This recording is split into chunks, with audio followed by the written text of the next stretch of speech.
কিন্তু আমি এই বাংলাদেশ দেখতে চাই না। এই ইন্টারিম গভর্নমেন্ট কিন্তু কারো দয়ার দান নয়, কেউ দয়া করে করেনি এটাকে এই দেশের ছাত্র জনতার রক্তের উপর দিয়ে এই ইন্টারিম গভর্নমেন্ট তৈরি করা হয়েছে। আমাদের যে লক্ষ্য উদারপন্থী বাংলাদেশ, গণতান্ত্রিক বাংলাদেশ, মানুষের অধিকারকে রক্ষা করা বাংলাদেশ, সেই বাংলাদেশকে আমরা ইনশাআল্লাহ প্রতিষ্ঠা করব।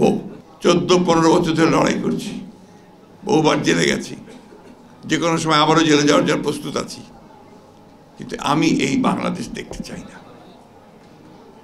আমি যা বিশ্বাস করি, আমার দল যা বিশ্বাস করে, আমি সেই কথা আমার প্রাণ গেল আমি বলবো। আমি বিশ্বাস করি লিবারেল ডেমোক্রেসিতে, উদারপন্থী গণতন্ত্রে।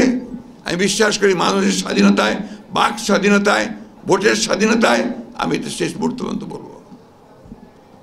আমি জানি আমাকে আপনারা অনেকে অনেক কিছু বলে, আমি এতটুকুও সেই জন্য চিন্তা করি না, কারণ আমরা রাস্তায় থেকে লড়ে লড়ে আমরা এই জায়গায় আসছি। সময় সুবিধা মতো পালিয়ে যাই না, আমরা সামনেই দাঁড়াই, লড়াই করি।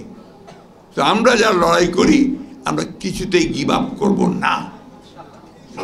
আমরা আমাদের যে লক্ষ্য উদারপন্থী বাংলাদেশ, গণতান্ত্রিক বাংলাদেশ, মানুষের অধিকারকে রক্ষা করা বাংলাদেশ, সেই বাংলাদেশকে আমরা ইনশাআল্লাহ প্রতিষ্ঠা করব। তত্ত্বাবধায়ক সরকারের উদ্দেশ্যে শুধু একটা কথা বলতে চাই, I mean the interim government.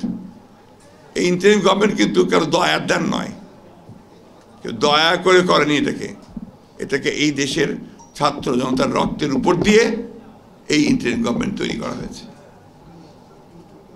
সুতরাং এই গভর্নমেন্টের দায়িত্ব হচ্ছে সেইটাকে স্বীকার করে নিয়ে পুরোপুরি এই দেশের জনগণের যে মূল লক্ষ্য গণতান্ত্রিক রাষ্ট্রের, সেই লক্ষ্যে যাওয়াটাই তাদের জন্য সর্বোত্তম বলে আমরা মনে করি।